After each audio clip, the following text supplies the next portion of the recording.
Audio Jungle.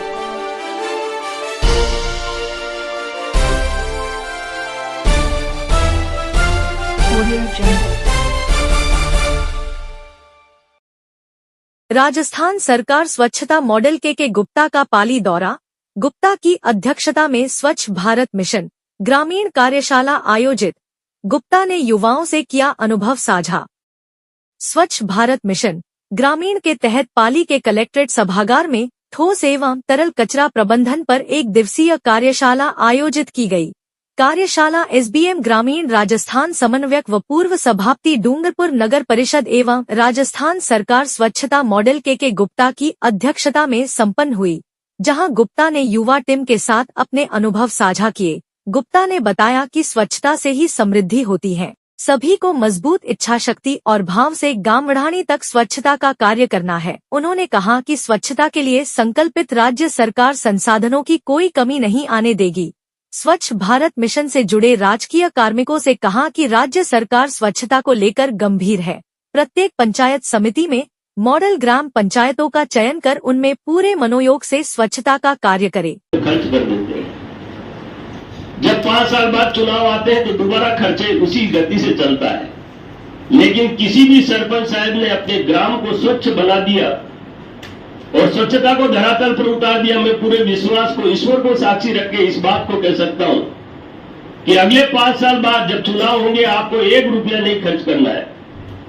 गांव और ढाणी की जनता आपको कंधों पर उठाकर चलाएगी और इसके अलावा आपको इतने मतों से जिताएगी जो 1 करोड़ और 1 लाख से भी आप जीतते नहीं थे, वो चुनाव आप भारी मतों से जीतोगे, बशर्ते आप स्वच्छता को धरातल पर उतारें। गुप्ता ने ग्राम पंचायतों को राज्य में रोल मॉडल बनाने के लिए आवश्यक टिप्स देते हुए कहा कि अपने घर गांव में पुराने कचरे को समयबद्ध निस्तारित कराएं। गांवों में गंदगी के सबसे बड़े कारण प्लास्टिक को फैलने से रोके और हर घर में प्लास्टिक घर बनाएं। उन्होंने कहा कि सड़कों में फैली प्लास्टिक खाने वाले पशुओं का दूध पीने से कैंसर का भी खतरा होता है, इसलिए प्रत्येक घर में प्लास्टिक को एक बैग में एकत्रित कर बेचें। जनप्रतिनिधि नियमित प्रत्येक घर जाकर स्वच्छता के लिए आह्वान करें। सामुदायिक शौचालयों को काम में लेने के साथ ही विशेष जिम्मेदारी से नियमित सफाई सुनिश्चित कराएं। घरों में बायोगैस प्लांट, क्षेत्र में पार्क और पुस्तकालय बनवाएं। गुप्ता ने जिला परिषद मुख्य कार्यकारी अधिकारी को 15 दिन में और विकास अधिकारी को 7 दिन में एक बार मॉडल ग्राम पंचायतों का निरीक्षण करने के निर्देश दिए। कार्यशाला में जिला कलेक्टर एलएन मंत्री ने स्वच्छता पर बल देते हुए व इस मिशन को जीवन में उतारने के लिए कहा। इस दौरान सीईओ नंदकिशोर राजौरा ने जिले में कार्यों के बारे में विस्तृत जानकारी दी।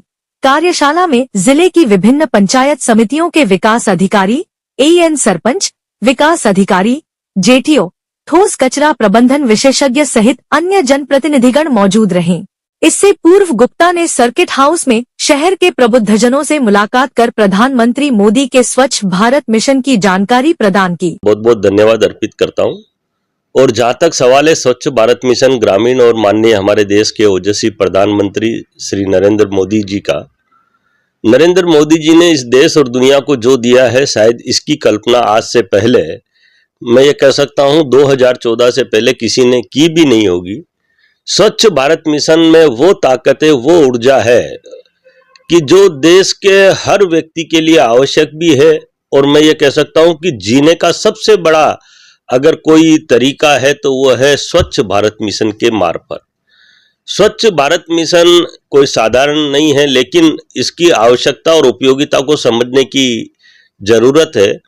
और आज मैं राजस्थान के विभिन्न जिलों में जाकर, क्योंकि राजस्थान सरकार ने मुझे ये जो जिम्मेदारी दी है, वो जिम्मेदारी भी इसलिए दी है कि भारत सरकार ने मेरे काम को बहुत नजदीक से देखा है। देश के ओजस्वी प्रधानमंत्री सम्मानीय नरेंद्र भाई मोदी और देश के गृह मंत्री सम्मानीय अमित जी शाह, इन दोनों के आशीर्वाद से, और मैं ये कह सकता हूं कि स्वच्छ भारत मिशन में मुझे जो काम करने का मौका मिल रहा है, मैं इनको कोटि कोटि नमन करता हूं। और ऐसे वीर पुरुषों का और ऐसे देश के चिंता और चिंतन करने वाले इन दोनों महान हस्तियों को जितना नमन किया जाए उतना कम।